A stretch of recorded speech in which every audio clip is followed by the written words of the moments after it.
আপোনাৰ মনটোৰ ওপৰতে সকলোখিনি নিৰ্ভৰ কৰে। এষাৰ কথাই আছে, মন কৰিলে চন, বাকৰি মাটিতে ধন। আপোনাৰ ভাবি থকা ক্ষমতা, মনৰ ভাৱে আপোনাৰ জীৱনত কেনেদৰেনো প্ৰভাৱ পেলায়, এটা সৰু কাহিনী আৰু সত্য কাহিনীৰ ওপৰত আধাৰিত। আপুনি এই কাহিনীটো বিভিন্ন ধৰণৰ গুগল বা ক্ৰমত আপুনি চাৰ্চ কৰক, নাইবা আন্তঃৰাষ্ট্ৰীয় বিভিন্ন ধৰণৰ প্লেটফৰ্মত উপলব্ধ। গতিকে আমি মূল কাহিনীটোৰ মাজলৈ আমি যাওঁ আহক। এবাৰ এজন কয়দী দণ্ডিত হৈছিল মৃত্যুৰ দণ্ড তেওঁক বিহা হৈছিল।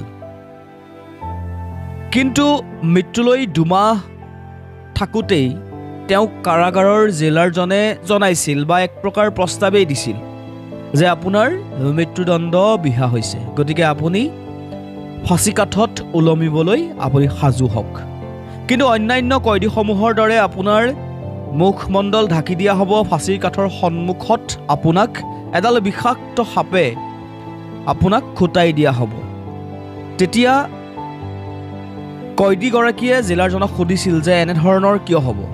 তেতিয়া তেওঁ কৈছিল, অৰ্থাৎ জেলাৰজনে কয়দীজনক উদ্দেশ্যি কৈছিল যে আপোনাৰ মৃতদেহটো বিভিন্ন ধৰণৰ বৈজ্ঞানিকভাৱে আপোনাৰ চিন্তা চৰ্চা কৰা হ'ব।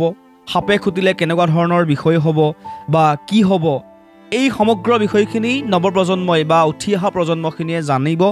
গতিকে আপোনাৰ মৃতদেহটো বিজ্ঞানগাৰত ৰখোৱাৰ চিন্তা চৰ্চা কৰিছে উচ্চ মহলৰ বিষয়াসকলে। এই কথা কৈ জেলাৰজন কয়দীজনৰ ওচৰৰ পৰা গুচি আহিল।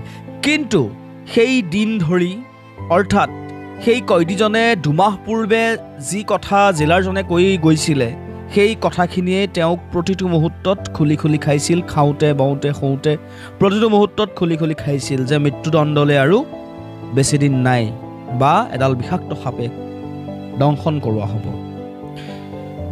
সময় সেই দিন, সেই মুহূৰ্ত, অৰ্থাৎ মৃত্যুদণ্ডৰ সেই দিনটো আহিল আৰু প্ৰশাসনিকভাৱে সকলো সাজু হৈ পৰিল।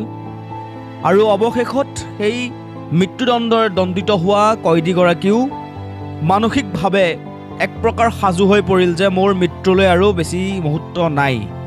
আৰু ঠিক তেনেকৈ অন্যান্য কয়দীসকলৰ দৰে তেওঁকো মুখত আৱৰণ দি দিয়া হ'ল, ক'লা কাপোৰ মেৰিয়াই দিয়া হ'ল আৰু সেই ফাঁচী কাঠৰ সেই কাঠগড়াত লৈ অহা হ'ল। কিন্তু সেই কোৱাৰ দৰেই তেওঁক বিষাক্ত সাপডালেৰে দংশন কৰোৱা হ'ল, অৰ্থাৎ কয়দীগৰাকীৰ মৃত্যু হ'ল। কিন্তু আচৰিত লগা কথা যে সেইডাল কোনো বিষাক্ত সাপ নাছিলেই। মুখমণ্ডল ঢাকি দিয়াৰ দৰে অন্যসমূহ কয়দীৰ ঢাকি দিয়াৰ দৰে তেওঁকো ঢাকি দিয়া হৈছিল। আৰু সেই কয়দীগৰাকীক এডাল মাত্ৰ সামান্য